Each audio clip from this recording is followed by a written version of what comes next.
সুপ্রিয় শিক্ষার্থী,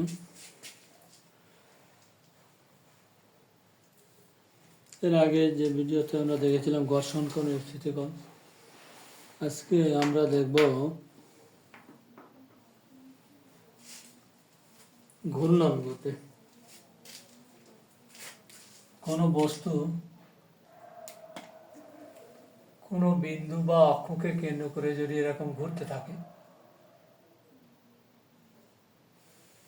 কোনো বিন্দু বা অক্ষকে কেন্দ্র করে এরকম যদি ঘোরে, তাহলে সেই বস্তুর গতিকে বলবো ঘূর্ণন গতি বা বৃত্তীয় গতি, সার্কুলার মোশন।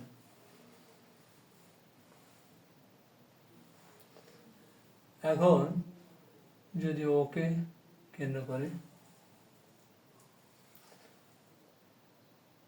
এ থেকে যাত্রা শুরু করে ঘুরে আবার পূর্বের অবস্থায় ফিরে আসে, তাহলে সেটাকে বলবো আমরা একটা পূর্ণ স্পন্দন, এক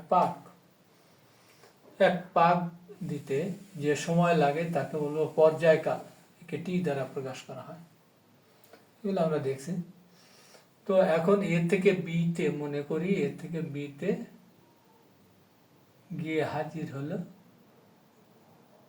ডেল্টা টি সময় পরে, এবং কৌণিক সরণ হলো ডেল্টা থিটা। তাহলে গড় কৌণিক বেগ ওমেগা বার সমান সমান ডেল্টা থিটা বাই ডেল্টা টি, গড় কৌণিক বেগ।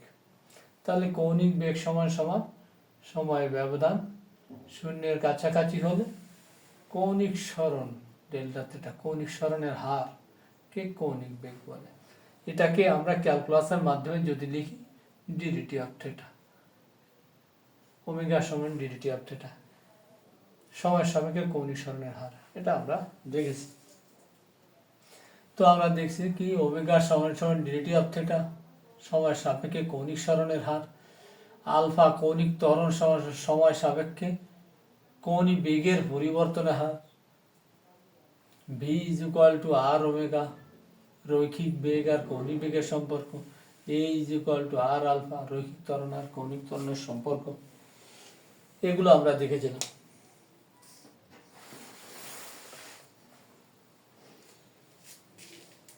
এবার আমরা দেখি জড়তার ভ্রামক।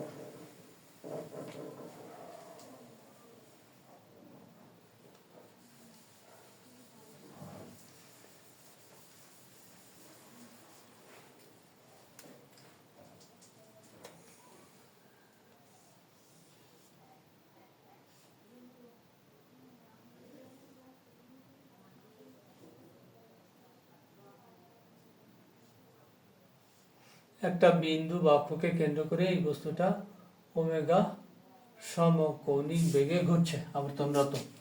তো এই বস্তুটা অসংখ্য ক্ষুদ্র ক্ষুদ্র কণার সমষ্টি। এই একটা বস্তু কণা যার ভর m1 গুণন অক্ষ থেকে দূরত্ব r1, অনুরূপে m2 কণা, m3 কণা, m4, m5, m6 এদের অক্ষ থেকে দূরত্ব যথাক্রমে r1, r2, r3, r4, r5, r6। তাহলে যেহেতু সমগ্র বস্তুটি ওমেগা সমকৌণিক বেগে ঘূর্ণায়মান, তাহলে ওই বস্তুটার অন্তর্গত প্রত্যেকটা বস্তু কণার কৌণিক বেগ একই, চেঞ্জ হবে না। শুধুমাত্র চেঞ্জ হবে রৈখিক বেগ, কৌণিক বেগ, কারণ সমগ্র বস্তুটা ওমেগা সমকৌণিক বেগে ঘূর্ণনরত। তাহলে শুধু চেঞ্জ হবে রৈখিক বেগ। তা আমরা জানি রৈখিক বেগ আর কৌণিক বেগের সম্পর্ক V is equal to R omega. তাহলে প্রথম কণার রৈখিক বেগ v1 সমান r1 ওমেগা। তাহলে প্রথম কণার গতি শক্তি half M m1 v1 square, তাহলে half m2 r2 square omega square. অনুরূপে এই মানটা v1 এর মানটা বসিয়ে দিলাম। অনুরূপে দ্বিতীয় কণার গতিশক্তি, এটা ছিল রৈখিক গতিশক্তি, এটাকে চেঞ্জ করে আমরা ঘূর্ণন গতিশক্তিতে ট্রান্সফার করে নিয়ে আসছিলাম। এখানে ভি এর বদলে ওমেগা, ভি সমান আর ওমেগা। তাহলে দ্বিতীয় কণার জন্য এটা প্রথম কণার m1, এটা হচ্ছে দ্বিতীয় কণার e2 সমান m2 r2 স্কয়ার। না, এটা প্রথম e1 m1 r1 square omega square. অনুরূপে দ্বিতীয় কণার জন্য কি হবে m2 r2 square omega square. এবার এভাবে সবগুলো কণার ঘূর্ণন গতিশক্তি যদি বের করে সবগুলো যোগ করি তাহলে মোট গতিশক্তি আসছে E1 plus E2 plus E3, এরকমভাবে যোগ করলে সমগ্র বস্তুটির ঘূর্ণন গতিশক্তি আমরা বের করতে পারবো। তাহলে এই মানটা বসিয়ে দিলাম, বসিয়ে দিলে পরে হাফ ওমেগা স্কোয়ার যদি কমন নেই তাহলে আসছে m1r1 square m2r2 square m2r2 square,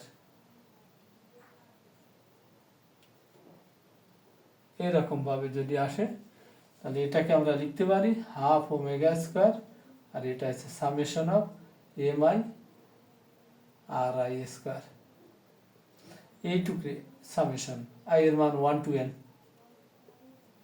তাহলে প্রথম এই যেটা আমরা লিখলাম ব্র্যাকেটের অভ্যন্তরে, এর ভিতরে এইটুকুর বদলে আমরা সংক্ষেপে এটা লিখতে পারি, এইটুকু আমরা বলছি জড়তার ভ্রামক I, half I omega square, যেখানে আই লিখলাম কি, আইটা মোমেন্ট অফ ইনারশিয়া জড়তা ভ্রামক, summation of M I R I square. তাহলে জড়তা ভ্রামকের সংজ্ঞা এটা আমরা পেলাম কি, মোট ঘূর্ণন গতিশক্তি, সমগ্র বস্তুটার ঘূর্ণন গতিশক্তি is equal to half I omega square.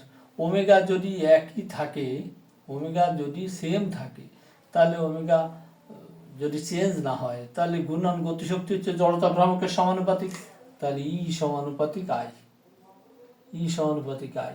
আবার আই সমানুপাতিক আর স্কোয়ার, ভরটা একই, তাহলে আই সমানুপাতিক আর স্কোয়ার। দূরত্ব বেড়ে গেলে, ঘূর্ণন অক্ষ থেকে দূরত্ব বেড়ে গেলে জড়তা ভ্রামক বেড়ে যাবে, জড়তা ভ্রামক বেড়ে গেলে ঘূর্ণন গতিশক্তি বেড়ে যাবে। এটা আমরা সূত্র থেকে আমরা ব্যাখ্যা দিতে পারি, আর গ্রাফও দেখাতে পারি আমরা এখানে। এখানে যদি ওমেগা ঠিক থাকে তাহলে আই এর সাথে ই এর গ্রাফ হচ্ছে মূল বিন্দুগামী অতিক্রান্ত সরলরেখা, এটাও তাই। তাহলে কি দেখছি আমরা, জড়তা ভ্রামকের সংজ্ঞা দিতে পারি আমরা এখানে, ঘূর্ণায়মান বস্তুর প্রত্যেকটি বস্তুকণার ভর এবং অক্ষ থেকে এদের দূরত্বের বর্গের গুণফলের সমষ্টিকে, ঘূর্ণায়মান কোন বস্তুর প্রত্যেকটি বস্তুকণার ভর এবং অক্ষ থেকে এদের দূরত্বের বর্গের গুণফল, মাঝখানে ইন্টু আছে, গুণফলের সমষ্টিকে ওই অক্ষের সাপেক্ষে সমগ্র বস্তুটি জড়তা ভ্রামক বলে। তাহলে আমাদের অক্ষ একটা ফ্যাক্টর, তাহলে জড়তা ভ্রামক নির্ভর করছে অক্ষের উপর আর বস্তুটির ভরের উপর আর ভর বিন্যাসের উপর, বস্তুটার আকৃতি কেমন তার উপর নির্ভর করে। আমরা অক্ষ চেঞ্জ করলে জড়তা ভ্রামকটাও চেঞ্জ হয়ে যাবে, দূরত্ব চেঞ্জ হয়ে যাবে, এই দূরত্ব চেঞ্জ, আর ভরের উপর, ভর বিন্যাসের উপর নির্ভর করে, ভরের উপর নির্ভর করে, আকৃতির উপর নির্ভর করে, এই তিনটি বিষয়ের উপর নির্ভরশীল আমাদের। তাহলে এভাবে তো আমরা অঙ্ক আলাদা করে করতে পারবো না, জড়তা ভ্রামকের সূত্র অঙ্ক করতে গেলে আমাদের লাগবে সামেশন, অর্থাৎ সবগুলো কণার মোট ভর এম আর স্কয়ার আই সমান এম আর স্কয়ার। নর্মালি কোনো বস্তুর ওই উল্লেখ করার দরকার নেই, নর্মালি আই সমান এম আর স্কয়ার। এর একক, ভরের একক কেজি, ছোট হাতের এম দিলেও হচ্ছে, সমস্যা নেই।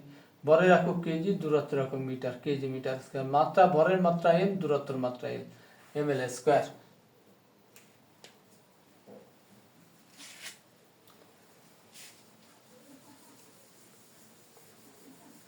আমরা জড়তা ভ্রামক দেখলাম, চক্রগতির ব্যাসার্ধ, জড়তা ভ্রামক সংজ্ঞা দেখলাম, একক, মাত্রা, জড়তা ভ্রামক কি কি বিষয়ের উপর নির্ভরশীল আমরা দেখলাম।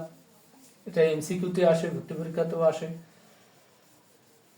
চক্রগতির ব্যাসার্ধ,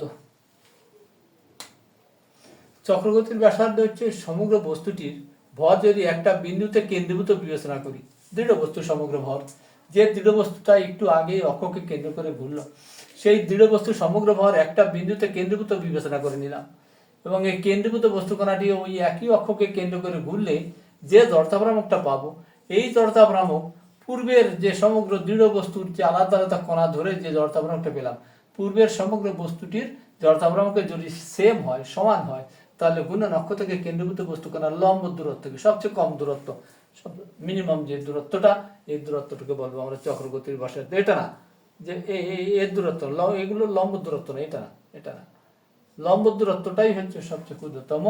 এবং জড়তা ভ্রামক তখন আই সমান হবে এম আর স্কয়ার জায়গায় এম কে স্কয়ার, তাহলে চক্রবর্তী ব্যাসার্ধ আই সমান আই বাই এম তার রুট। জড়তা ভ্রামক সেম হতে হবে,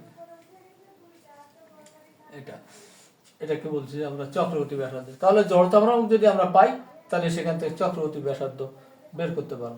বিভিন্ন বস্তুর মানে বিভিন্ন আকৃতির বস্তুর জড়তা ভ্রামক ভিন্ন। তো আমরা এর একটা চার্ট আছে বইতে, সে বইতে আমরা এই চার্টগুলো মুখস্থ করে নেব, আর আমরা দুটো একটা আমরা দেখে নেব কি কি আসতে পারে, দুটো একটা ওই বলবো আমরা। তাহলে জড়তা ভ্রামক, তাহলে জড়তা ভ্রামক নির্ভর করে আমরা দেখেছি কৌণিক ভরবেগের যে সংরক্ষণ সূত্র এল কনস্ট্যান্ট, কৌণিক ভরবেগের সংরক্ষণ সূত্র থেকে আমরা দেখেছি এটা এল চেঞ্জ হবে না, কৌণিক ভরবেগ সবসময় একই থাকবে। যদি নিট টর্ক শূন্য হয়, নিট টর্ক যদি শূন্য হয় সামেশন অফ টাউ, তাহলে এল কনস্ট্যান্ট। আবার এল সমান সমান আমরা জানি আই ওমেগা, তাহলে এল যদি কনস্ট্যান্ট থাকে তাহলে I omega is equal to constant, ধ্রুবক। I omega is equal to constant, তাহলে এটাকে ইলাস্ট্রেশন করলে আই ওয়ান ওমেগা ওয়ান সমান সমান আই টু ওমেগা টু। তাহলে যার আই বেশি, আই ওয়ান যদি বেশি হয়, আই টু কম হয়, আই ওয়ান বেশি হলে ওমেগা ওয়ান কমে যাবে, ওমেগা টু বেশি হবে। যদি আই টু বেশি হয়,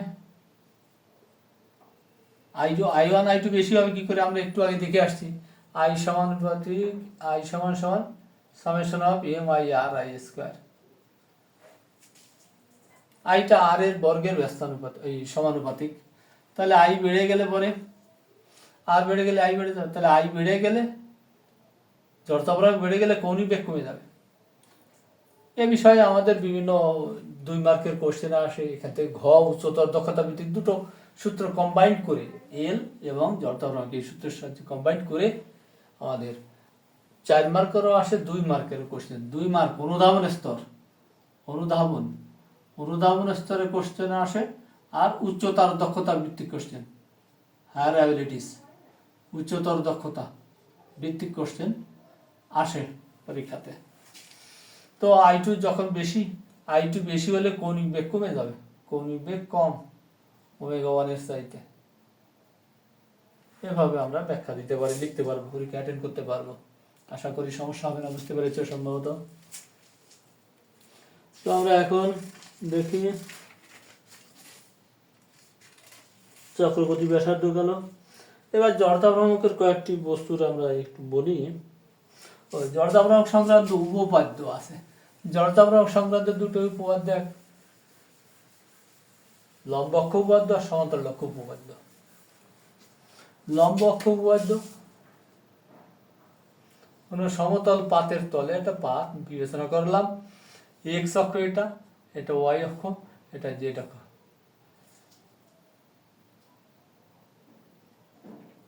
কোন সমতল পাতের তলের উপর অবস্থিত যে কোনো দুইটি পরস্পর, এক্স অক্ষ ওয়াই অক্ষ যে কোনো পরস্পর সমকোণী ত্রিমাত্রিক আয়তন স্থানাঙ্ক ব্যবস্থা, এটা ত্রিমাত্রিক প্রসঙ্গ কাঠামো। যে কোনো যদি এক্স অক্ষকে কেন্দ্র করে, যে এক্স অক্ষকে কেন্দ্র করে যদি কোনো বস্তু ঘোরে এরকম ভাবে ঘুরতে থাকে, তাহলে এক্স অক্ষের সাপেক্ষে যে অক্ষ, সেই অক্ষের সাপেক্ষে আমরা লিখি এক্স অক্ষের সাপেক্ষে জড়তা ভ্রামক আই এক্স, ওয়াই অক্ষের সাপেক্ষে জড়তা ভ্রামক আই ওয়াই। যে কোনো দুইটি, এটা আমরা অন্য দুটো আই এক্স আই জেডও লিখতে পারতাম। যে কোনো দুটি পরস্পর লম্ব অক্ষের সাপেক্ষে জড়তা ভ্রামকের সমষ্টি হলো ওই দুই অক্ষের ছেদ বিন্দুর ভিতর দিয়ে অবিলম্বভাবে গমনকারী অক্ষের সাপেক্ষে জড়তা ভ্রামকের সমান। এটা আমরা প্রমাণ করেও দেখতে পারি। এই পাতের উপর অবস্থিত যে কোনো একটা বিন্দু পেয়ে নিলাম, এটা প্রমাণ তেমন আসে না, অঙ্ক করার সময় লাগে। এক্স ওয়াই একটা বিন্দু নিলাম স্থানাঙ্ক, এই বিন্দু থেকে এক্স অক্ষের উপর লম্ব টানলাম, তাহলে এটুকু হবে ওয়াই এর মান, আর এক্স ওয়াই অক্ষের উপর লম্ব টানলে এটুকু হবে এক্স এর মান। এবার জেড অক্ষের সাথে যুক্ত করে দিলাম মূল বিন্দুর সাথে, এইটুকু হচ্ছে জেড, তাহলে এটা লম্ব টানলে এটা হচ্ছে সমকোণী ত্রিভুজ, এটা সমকোণ, তাহলে Z square is equal to X square plus Y square. I তম কণার জন্য জেড আই স্কোয়ার সমান সমান X I square plus Y I square. তো আমরা আই জেড সমান সমান কি জানি, আই জেড সমান সমান হবে summation of M I Z I square, X স্কোয়ারের জায়গায় জেড অক্ষ থেকে দূরত্ব, জেড অক্ষ থেকে দূরত্ব এই যে দেখা যাচ্ছে, তাহলে জেড স্কোয়ার, যেটা স্কোয়ার সমান সমান হবে কি এম আই, যেটা স্কোয়ার সমান সমান X I square plus Y I square. তাহলে এটাকে গুণ করে দিলে summation of M I X I square plus summation of M I Y I square.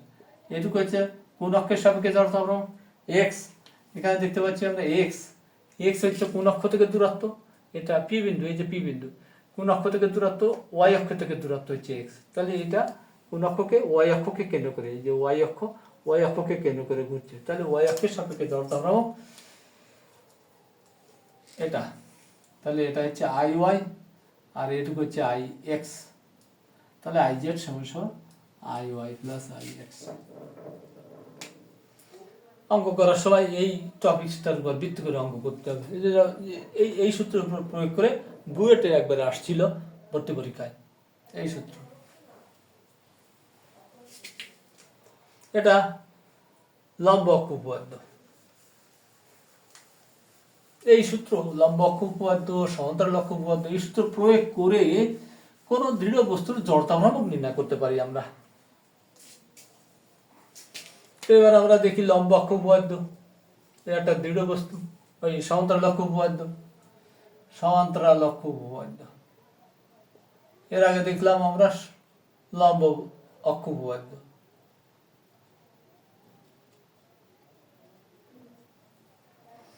এই একটা বস্তুর ভার কেন্দ্র এই, বিবেচনা করলাম জি, ভার কেন্দ্র জি, ভার কেন্দ্রের ভিতর দিয়ে গমনকারী অক্ষ, আর যে কোনো একটা অক্ষ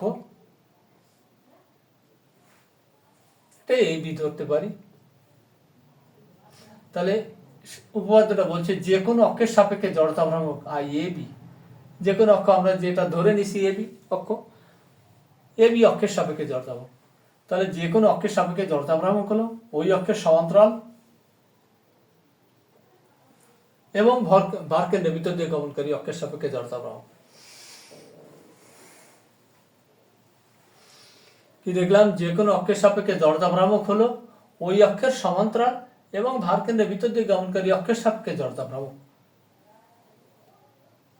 আর কি ওই বস্তুর ভর এবং ওই দুই সমান্তরাল অক্ষের মধ্যবর্তী লম্ব দূরত্বের বর্গের, ওই দুই সমান্তরাল অক্ষের মধ্যবর্তী লম্ব দূরত্বের বর্গের গুণফল, ভর আর ওই মধ্যবর্তী লম্ব দূরত্বের বর্গের গুণফলের সমষ্টির সমান। এটা হচ্ছে সমান্তরাল অক্ষ উপপাদ্য। এরও প্রয়োগ করে আমরা অঙ্ক করতে পারবো, সৃজনশীল করার সময় লাগবে। অন্য কোনো মানে যে বস্তুর সে আকৃতি দিলে সে অনুসারে আমরা অক্ষ চেঞ্জ করার সাথে সাথে আমরা এই অনুসারে অঙ্ক করতে পারবো, প্রবলেম সলভ করতে পারবো।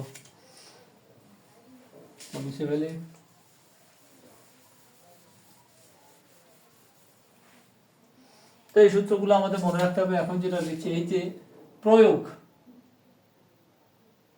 একটা সরু সুষম দণ্ডের মধ্যবিন্দু দিয়ে অবিলম্ব ভাবে গমনকারী, মাঝখান দিয়ে মধ্যবিন্দু দিয়ে অবিলম্ব ভাবে গমনকারী অক্ষের সাপেক্ষে, এই অক্ষের সাপেক্ষে সমগ্র দণ্ডে জড়তা ভ্রামক।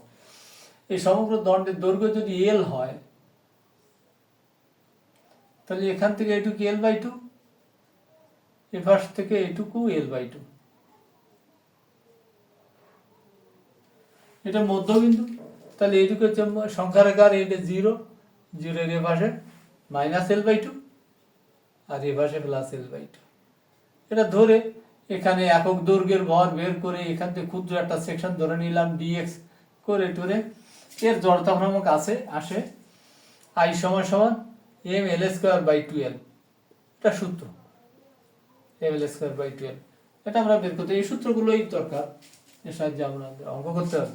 দণ্ডের এক প্রান্ত দিয়ে যদি গমনকারী অক্ষ হয়, অক্ষটা চেঞ্জ হয়ে গেছে দেখা যাচ্ছে এখানে, দণ্ডের এক প্রান্ত দিয়ে গমনকারী অক্ষ যদি হয় তাহলে জড়তা ভ্রামক আই সমান হবে,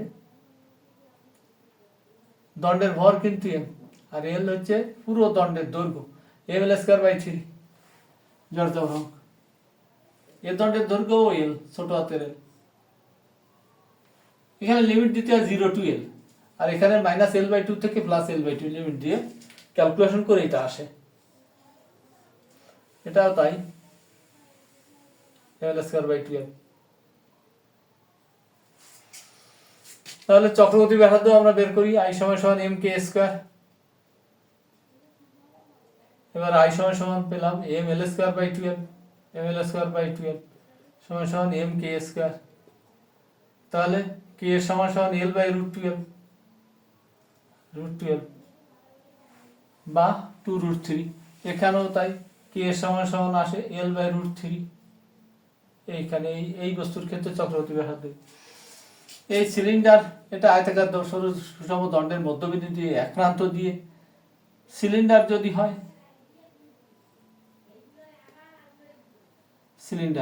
সিলিন্ডার আকৃতির যদি বস্তু নিরেট,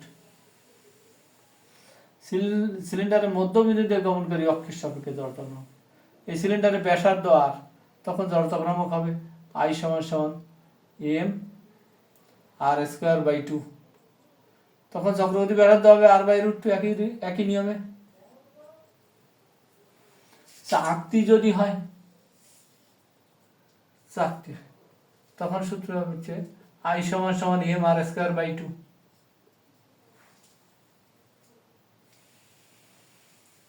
চাকরির মধ্যবিন্দুতে গমনকারী অক্ষের সাপেক্ষে, চাকরির যে কোনো ব্যাসের সাপেক্ষে হলে তখন আই সমান সমান এম আর স্কোয়ার বাই 4, যে কোনো ব্যাসের সাপেক্ষে হলে। নিরেট গোলকের জন্য, নিরেট গোলক মানে বলে সাইকেলে বলের মতো যে shape, 2/5 M R square, 2/5 M R square.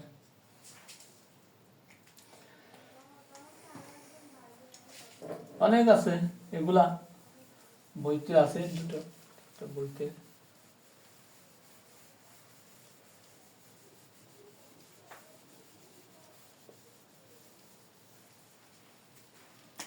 আয়তাকার দণ্ড, এর দণ্ডের দৈর্ঘ্য যদি এল হয়, প্রস্থ যদি বি হয়, তাহলে এই একটা অক্ষ, এই অক্ষের দিয়ে গমনকারী অক্ষ যদি এটা এক্স অক্ষ হয়, তাহলে আই এক্স সমান সমান হবে এম এল স্কোয়ার বাই 12। যদি এই অক্ষ, এই যে দণ্ডের দৈর্ঘ্য এল, এম এল স্কোয়ার বাই 12 যদি এই অক্ষকে দিয়ে যায়, এর মধ্যবিন্দুতে গমনকারী অক্ষ, তাহলে আই ওয়াই সমান সমান হবে এম বি স্কোয়ার বাই 12।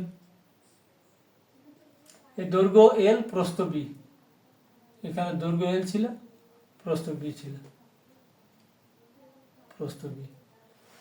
তাহলে আই জেড অক্ষের সাপেক্ষে, জেড অক্ষ এর সাথে সমকোণে থাকবে, আই জেড সমান সমান হবে I X plus I Y. তাহলে M by 12 into L square plus B square.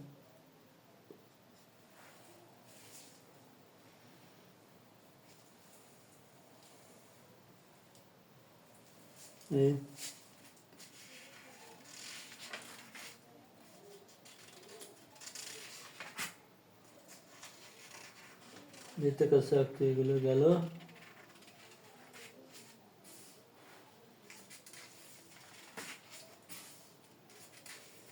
এর অঙ্কগুলো আমরা সোজা করতে পারবো। ভরবেগ ভ্রামক, কৌণিক ভরবেগ তো আমরা দেখেছি। কেন্দ্রমুখী বল,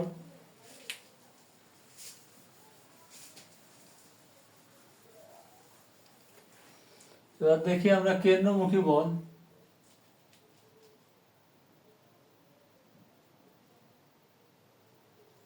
সেন্টিপিটাল ফোর্স, কেন্দ্রমুখী বল। কোনো বস্তু বৃত্তাকার পথে এরকম যদি ঘুরতে থাকে বিন্দু বা অক্ষকে কেন্দ্র করে, তাহলে ব্যাসার্ধ বরাবর কেন্দ্রের দিকে যে বলটা কাজ করবে সেই বলটাকে বলবো কেন্দ্রমুখী বল। আর ব্যাসার্ধ বরাবর যে ত্বরণটা কাজ করবে সেই ত্বরণটা একই সাথে হয়ে যায় কেন্দ্রমুখী ত্বরণ, কেন্দ্রমুখী বল। যে ত্বরণটা কাজ করে এর নাম কেন্দ্রমুখী ত্বরণ, কেন্দ্রের দিকে, আর যে বলটা কাজ করবে সেটার নাম কেন্দ্রমুখী বলে। আর এর বাইরের দিকে যেটা বিপরীতমুখী যে বলটা কাজ করছে কেন্দ্রবিমুখী বল, এটা সেন্টিপিটাল, এটা সেন্ট্রিফিউগাল, দুটো ফোর্স। কেন্দ্রমুখী বলের রাশিমালা, এর রাশিমালা, এখানে একটা 2 মার্কের কোশ্চেন আসে, পরীক্ষাতে আসে। সরল পথে সুষম দ্রুতিতে চলমান, সরল পথে যদি কোনো বস্তু সুষম দ্রুতিতে, একই বেগের মান চেঞ্জ হবে না, সুষম দ্রুতিতে চলমান বস্তু ত্বরণ থাকে না, কারণ এ সমান আমরা জানি v minus u by t বা v minus v nought by t. তাহলে বেগের যেহেতু পরিবর্তন হচ্ছে না, ফলে ত্বরণ শূন্য, যেহেতু বেগের কোনো পরিবর্তন হচ্ছে না, বি আর ইউ সেম। কিন্তু বৃত্তাকার পথে ওই একই সুষম দ্রুতিতে চলমান বস্তুর বেগের মান এখানেও চেঞ্জ হচ্ছে না, কিন্তু প্রতি মুহূর্তে মানে চেঞ্জ হচ্ছে না বটে, কিন্তু প্রতি মুহূর্তে দিকের পরিবর্তন হচ্ছে। এভাবে যদি ঘোরে তাহলে এই ঘূর্ণনরত অবস্থায় এই বিন্দুতে তার বেগের দিক হচ্ছে ওই বিন্দুতে স্পর্শক বরাবর, এই বিন্দুতে তার বেগের দিক হচ্ছে ওই বিন্দুতে অঙ্কিত স্পর্শক বরাবর। প্রতি মুহূর্তে তার দিক বদল হচ্ছে, এই দিক বদল হওয়ার কারণে তার ভেক্টর রাশির পরিবর্তন হচ্ছে, অর্থাৎ ত্বরণে পরিবর্তন হচ্ছে। কাজে সরল পথে সুষম দ্রুতিতে চলমান বস্তু ত্বরণ থাকে না, কিন্তু বৃত্তাকার পথে চলমান বস্তু ত্বরণ থাকে। কেন? ব্যাখ্যা করে, এর ব্যাখ্যাটা হলো আমাদের। এবার কেন্দ্রমুখী ত্বরণের রাশিমালা হচ্ছে কেন্দ্রমুখী ত্বরণ যদি পাই তাহলে তো বলই পেয়ে যাবো। কেন্দ্রমুখী ত্বরণ হচ্ছে এ সমান ভি স্কোয়ার বাই আর, কেন্দ্রমুখী ত্বরণের রাশিমালা। এ সমান বি সমান আর ওমেগা, তাহলে আর স্কোয়ার ওমেগা স্কোয়ার বাই আর, তাহলে আসছে ওমেগা স্কোয়ার আর। কেন্দ্রমুখী ত্বরণের রাশিমালা এই একটা আর এই একটা, এই দুটোই লাগে কেন্দ্রমুখী ত্বরণের রাশিমালা। প্রতিপাদনটা এটা দেখানো আসে না পরীক্ষায়, সামান্য একটু দেখাই। এখানে এতে যখন থাকবে তার এই বেগের দিকে এ বিন্দুতে, যদি ঘূর্ণানত অবস্থায় এতে থাকলে এ বিন্দুতে বেগের দিক ওই বিন্দুতে অঙ্কিত স্পর্শক বরাবর। এবার ঘূর্ণানত অবস্থায় এর থেকে যদি বিতে আসে, বি বিন্দুতে তার বেগের দিক ওই বিন্দুতে অঙ্কিত স্পর্শক বরাবর বিবি। এর থেকে বিতে আসার দরুন, এটা বিতে আসছে, বিতে আসার দরুন কৌণিক সরণ হলো ডেল্টা থেটা। এই বিবিটাকে এটাকে যদি পেছনের দিকে বর্ধিত করি তাহলে এই কোণটা আর এই কোণটা সেম, একান্তর বৃত্তাংশিত কোণ, একই কোণ। জ্যামিতির মাধ্যমে প্রমাণ করে দেখানো যায়। তাহলে এটাকে যদি সমান সদৃশ ভেক্টর রাখি, এটা এই দিকে, এটা ভি এ, এটা ভিবি,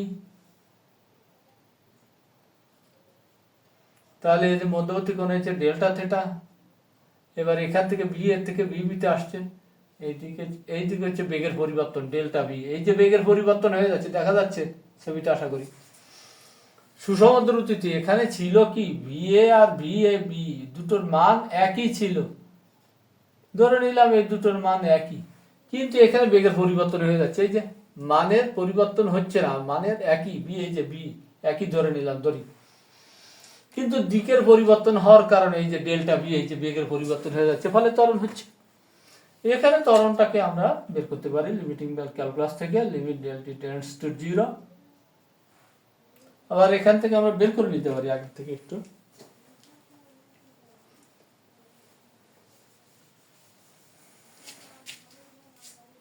থিটা সমান চাপ বাই ব্যাসার্ধ, এটা থিটা, এটা চাপ।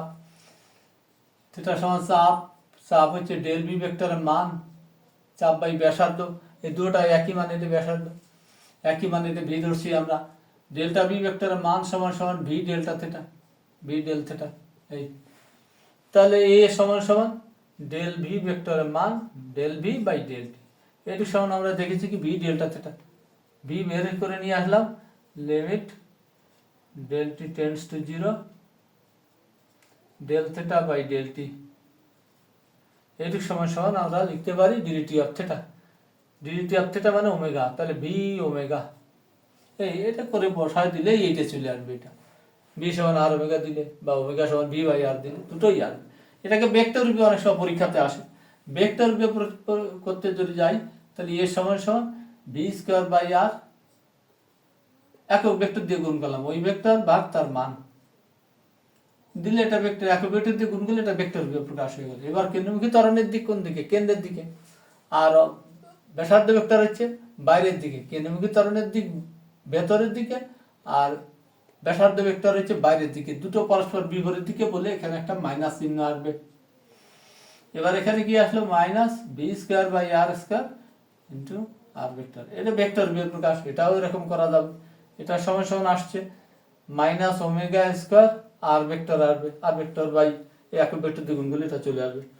কেন্দ্রমুখী ত্বরণ, কেন্দ্রমুখী বল এফ সমান এম এ, ত্বরণ পাওয়া গেলে বল পাওয়া যাবে এফ সমান m a, m v square by r, অথবা এম ওমেগা স্কয়ার আর কেন্দ্রমুখী বল।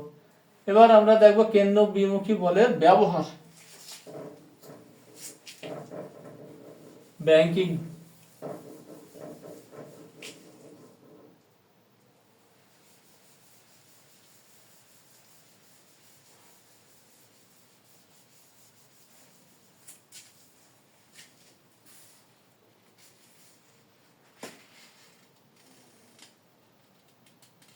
এখানে আরো একটা কোশ্চেন আসে, ওই উলম্ব ভাবে পানি ভর্তি বালতিকে যদি আমরা উলম্ব তলে ঘোরাই, উলম্ব তলে এইরকম, এরকম না, আণবিক না, উলম্ব তলে যদি এরকম ভাবে ঘোরাই, তাহলে বালতির পানি পড়ে যায় না কেন? এটা কেন্দ্র বিমুখী বলের সাহায্যে এরকম ভাবে আমরা দেখাতে পারি বিভিন্ন স্তরে। এই জায়গায় গিয়ে এখানে আসলে তো সমস্যা না, পড়ে যাওয়ার কথা না, কিন্তু এখানে উলম্ব তলে থাকলে আংটা তো নিচের দিকে, ওই তাহলে পানি পড়ে যায় না। তাহলে কেন্দ্র বিমুখী বল আর ওজন পরস্পর বিপরীত দিকে কাজ করে, ফলে পানি পড়ে যায় না, সাম্য অবস্থায় থাকে ওটাতে। মানে এখানে ঘূর্ণনের পরিমাণ বাড়াতে হবে, কেন্দ্র বিমুখী বল বেশি হতে হবে, আর ওজন আর এটি সেম হতে হবে। কেন্দ্রমুখী বল না বাড়ালে এতে যে পরিমাণ পানি সম বলের, যে ওজন মানে তো বল, এটা কেন্দ্র বিমুখী বল আর এর ওজনটা সেম দেখাতে হবে, ফলে ঘূর্ণনের পরিমাণ বাড়াতে হবে, বাড়লেই তখন পানি, আস্তে আস্তে ঘুরালে তো পানি পড়ে যাবে। তো আমরা দেখি ব্যাংকিং এর, এটা দেখি কোন বস্তু ব্যাংকিং মানে ব্যাংকের সাথে লেনদেন নয়,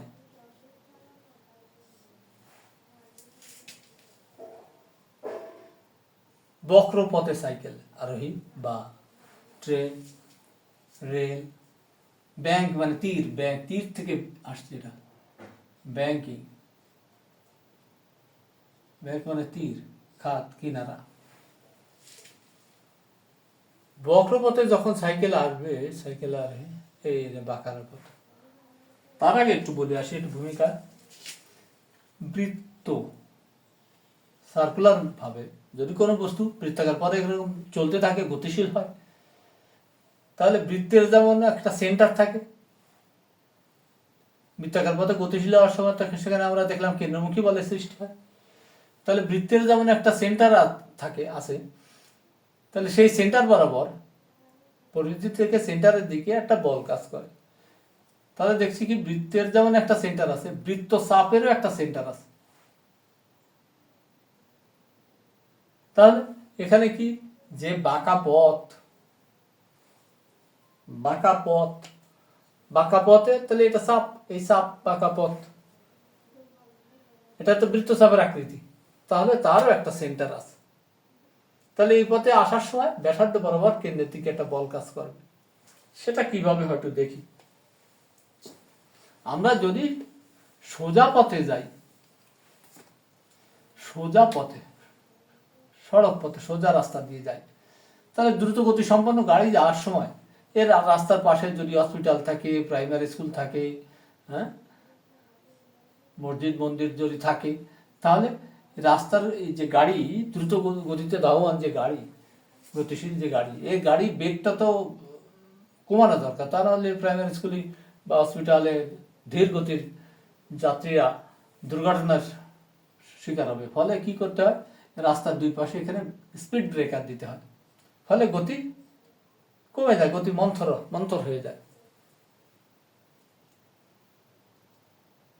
এই যে সোজা রাস্তা, তাহলে বাঁকা রাস্তা দিয়ে যখন আসবে, তাহলে তো সেখানেও তো স্পিড ব্রেকার দিয়ে গতি থামানো যায়। স্পিড ব্রেকার দিয়ে দুই পাশে, এর মাঝখানে যত প্রতিষ্ঠার রাস্তার দুই পাশে থাকবে, এটা সেফ থাকবে, নিরাপদে থাকবে। তাহলে সড়ক পথে, সোজা রাস্তা দিয়ে সরল পথে যাওয়ার সময় স্পিড ব্রেকার দিলেই গতি কমে যাবে গাড়ির। এছাড়া বক্রপথে ওই একই সিস্টেম, এছাড়া আরো একটা বক্রপথের ক্ষেত্রে আর একটা উপায় হচ্ছে ব্যাংকিং, স্পিড ব্রেকার, যেখানে গতি কমিয়ে দেয় ব্যাংকিংটা, সেটা আমরা দেখি। তাহলে কি হচ্ছে ব্যাংকিং জিনিসটা কি? তাহলে আমরা যদি বাঁকা পথে এরকম যেতে চেষ্টা করি, আমরা দেখেছি কি পাহাড়ের উপর আমরা যদি সমতল রাস্তা থেকে আস্তে আস্তে উপরের দিকে যেতে চাই, তাহলে তা কি হয়, গাড়ির বেগ কমে যায়। পাহাড়ের উপর যদি যেতে চাই, পাহাড়ের উপর তো সরাসরি এরকম যেতে পারবে না, তাহলে পাহাড়ের চারপাশে এরকম রাস্তা ঘুরে ঘুরে আস্তে আস্তে উপরের দিকে উঠতে থাকে, রাস্তা আস্তে আস্তে উপরের দিকে উঠতে, ফলে গাড়ির ওই পথে যাওয়ার সময় গাড়ির বেগ কমে যায়, উপরের দিকে যাওয়ার সময় উঁচু নিচ থেকে উপরে যাওয়ার সময় বেগ কমে যায়। তাহলে বেগ কমানোর এই সিস্টেমটাই, এই পদ্ধতিটাই ব্যবহার করা হচ্ছে এখানে। এই পদ্ধতি যে আস্তে আস্তে উপরে যাওয়ার সময় গাড়ির বেগ কমে যায়, যে বেগে চলছিল ওই বেগে যেতে গেলে উপরে ওঠার সময় বেগ কমে যাবে। আমরা এখন দেখি কিভাবে ঘটছে এখানে। এই যে বাঁকা রাস্তা দিয়ে যাওয়ার সময়, বাঁকা রাস্তা দিয়ে যাওয়ার সময় ব্যাংকিং কি সেটা হচ্ছে, কিন্তু বাঁকা রাস্তা দিয়ে যাওয়ার সময় এই যে গাড়ি এই যাচ্ছে, গাড়ি গতিশীল, এই কেন্দ্রের দিকে কেন্দ্রমুখী বল আছে। একইভাবে যদি কেন্দ্রমুখী আর বিমুখী দুটো বলই যখন সাম্যাবস্থায় থাকে, যদি সাম্যাবস্থায় থাকে তাহলে নিরাপদে বাঁক নিতে পারে, সমান থাকে, সমান যদি থাকে, ঘর্ষণ বল কাজ করছে এখানে।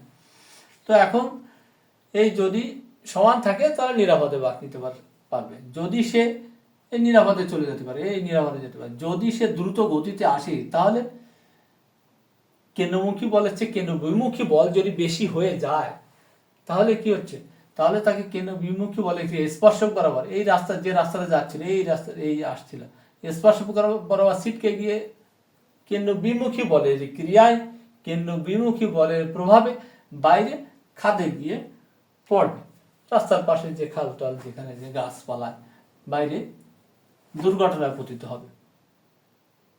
তাহলে বেগটা একটা ফ্যাক্টর, বেগ দ্রুত গতিতে আমরা দেখলাম একটু আগে এফ সমান সমান mv²/r, আরটা হচ্ছে বৃত্তাকার পথের ব্যাসার্ধ এখানে, আর তাহলে এখানে বেগটা বেশি হয়ে গেলে কেন্দ্র বিমুখী বল বেশি হয়ে যাবে, ফলে রাস্তায় গাড়িটা দুর্ঘটনা পতিত হবে, খাদে যেয়ে পড়বে।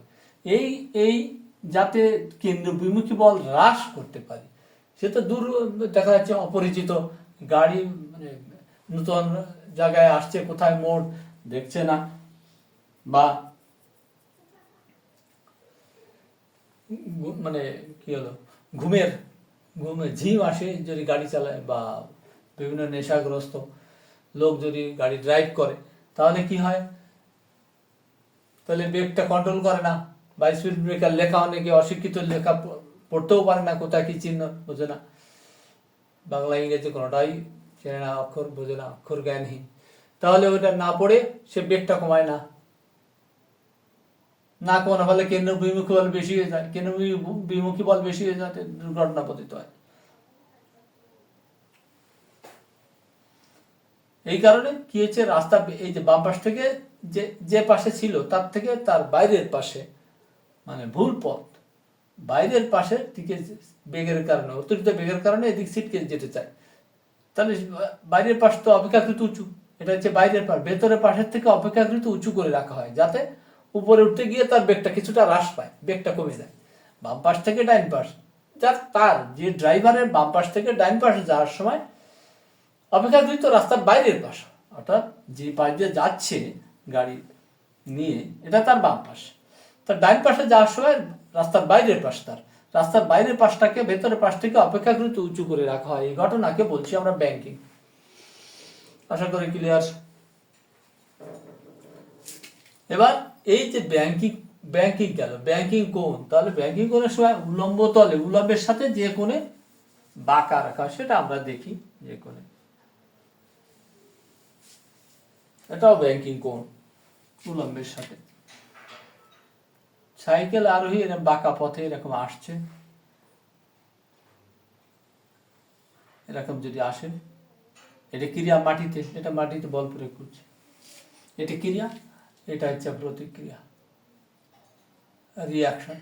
এই প্রতিক্রিয়া বলকে যদি দুটো উপাংশে ভাগ করি, এই যে রাস্তাটাই, রাস্তাটা যে এই বাঁকানো রাস্তা, তাহলে সেন্টারটা এর এই পাশে বৃত্তচাপ যেভাবে আছে দেখতেই পাচ্ছি রাস্তা যেভাবে, এর সেন্টার কোন পাশে থাকবে আমরা বুঝতে পারবো।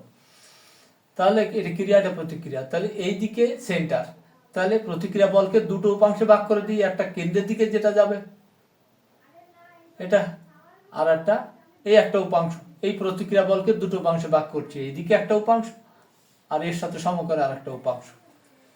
আচ্ছা, এই তাহলে এই উলম্বের সাথে যে কোণটা তৈরি করলো এটা ব্যাংকিং কোণ। তাহলে কোণের সাথে যে উপাংশটা, এটা আণবিক উপাংশ, এটা আর কস থিটা, এটা উলম্ব উপাংশ আর সাইন থিটা, উলম্ব উপাংশ এটা আর সাইন থিটা কেন্দ্রের দিকে কাজ করছে, তাহলে আর সাইন থিটা সমান সমান আর সাইন থিটা সমান সমান কেন্দ্রমুখী বল m v square by r, m v square by r, আর কস থিটা সমান সমান কি,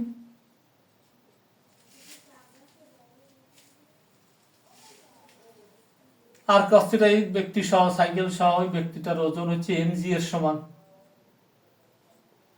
আর কস থিটা সমান সমান এমজি। তাহলে ভাগ করে যদি দিই তাহলে হয় ট্যান থিটা, ট্যান থিটা সমান সমান কি আসে, এই দুটো ভাগ করলে কি হলো, একবারে দিয়ে দিলাম ভি স্কোয়ার বাই আর, এই হচ্ছে ব্যাংকিং কোণের রাশিমালা। তাহলে ব্যাংকিং কোণের রাশিমালা ট্যান থিটা সমান সমান ভি স্কোয়ার বাই আর জি। তাহলে ভি যদি বেশি হবে ব্যাংকিং কোণ, ভি যদি বেশি হয় তাহলে ব্যাংকিং কোণ বেশি হতে হবে, কিন্তু রাস্তাটা তো ব্যাংকিং কোণ, রাস্তাটা তৈরি করা এরকম ভাবে তৈরি করে দেওয়া গেছে, ব্যাংকিং কোণ তো আমি হ্রাস বৃদ্ধি করতে পারি না, ব্যাংকিং কোণ তো কমানো বাড়ানো সম্ভব না এইবারে, কাজেই ব্যাংকিং কোণ নির্দিষ্ট, কাজে ভিটাকে কন্ট্রোল করতে হবে আমার হাতে, এটা তো বাড়াতে পারবো না, কাজে বিটা কমাতে হবে। তাহলে বিটা কত হতে হবে, তাহলে বি সমান সমান root over of R G tan theta.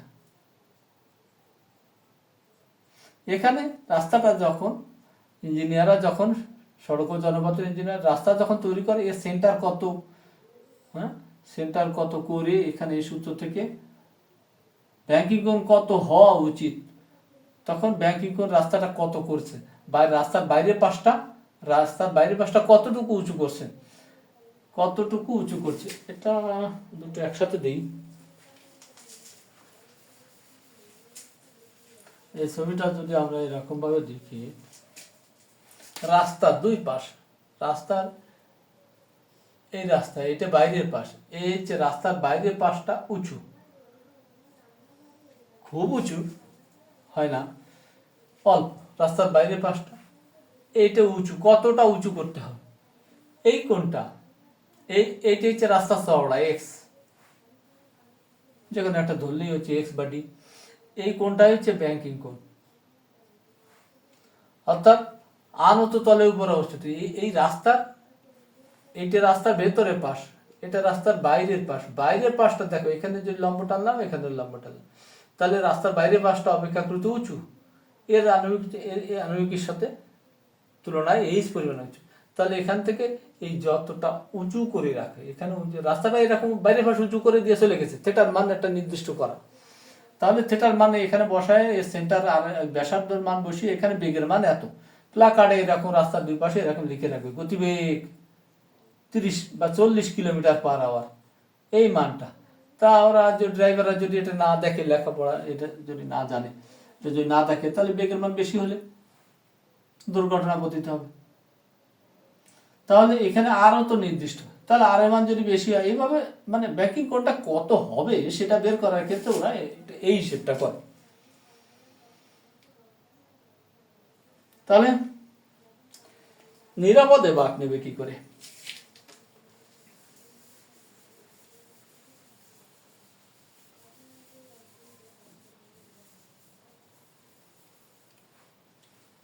রাস্তা বাঁক নিয়ে যাওয়ার সময় যে কোনো ভাবে দিলে হচ্ছে, বাইরের দিকে মনে করো ছিটকে গেল, রাস্তাটা যদি ঘর্ষণ বলটা যদি এইটের সমান হয়, ঘর্ষণ বল যেটাকে ঘর্ষণ আমরা জানি মিউ এস স্থির ঘর্ষণ বল, মিউ এস সমান সমান এফ এস বাই আর, আমরা ঘর্ষণ দেখেছি। তাহলে এফ এস সমান সমান মিউ এস আর, বা মিউ দিতেও পারি, শুধু মিউ, পরে আমরা শুধু মিউ দেবো, ওটা স্থিতি ঘর্ষণ, আমরা বুঝতে পারবো। আর সমান সমান আমরা এম জি যে ধরি মিউ এস, এই যে ঘর্ষণ বলে, এই এফ এস, এফ এস এর মান এটা বাইরে দিলাম।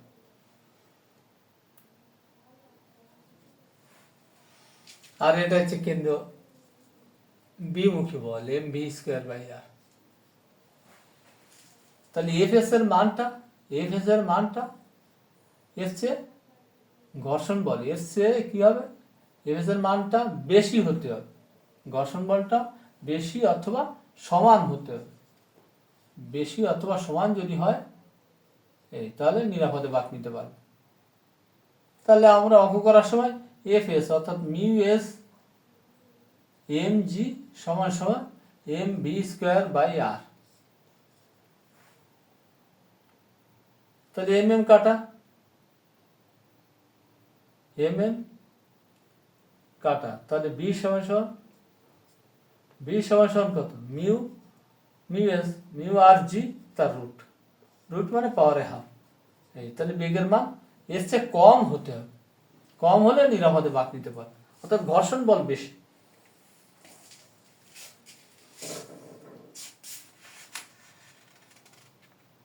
রাস্তা রেল লাইনের ক্ষেত্রে একই জিনিস।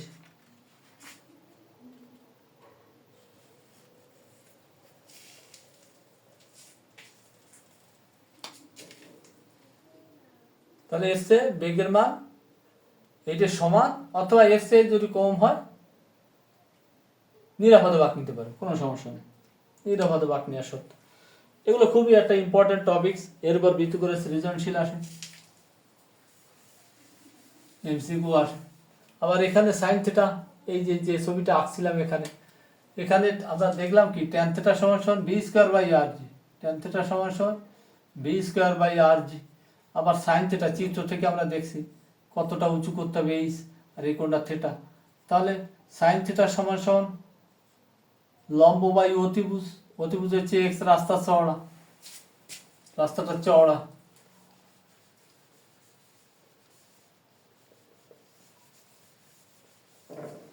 এবার এই দুটোকে যদি কোণের মান খুব ক্ষুদ্র হলে সাইন থিটা আর ট্যান থিটা সেম লেখা যায়, বা এখানে থিটার মান বের করে এখানে বসায় দিয়েও আমরা করতে পারি। তাহলে বি স্কোয়ার বাই আর জি সমান সমান এইচ বাই এক্স, এটা দিয়েও আমরা প্রবলেম সলভ করতে পারবো। বি সমান সমান এটা দিয়ে করা যাবে, যেটা খুশি বের করতে পারবো। প্রশ্নে যেরকম দেওয়া থাকবে সে অনুসারে আমরা করতে পারবো। আশা করি বিষয়টা ক্লিয়ার হলো। এরপরে টর্ক, টর্ক তো আগে দেখাইছিলাম। টর্ক, টর্ক বিভিন্ন রৈখিক ত্বরণ কণিত, এগুলো হয়ে গেছে, ঠিক আছে। এরপরে সামনের দিন একটা সংঘর্ষ, একটা টপিকস আছে এই চ্যাপ্টারে, সংঘর্ষ দিয়ে সামনের দিন অঙ্ক দেখবো, আর একটা ভিডিও দিয়ে দেবো। ধন্যবাদ সকলকে।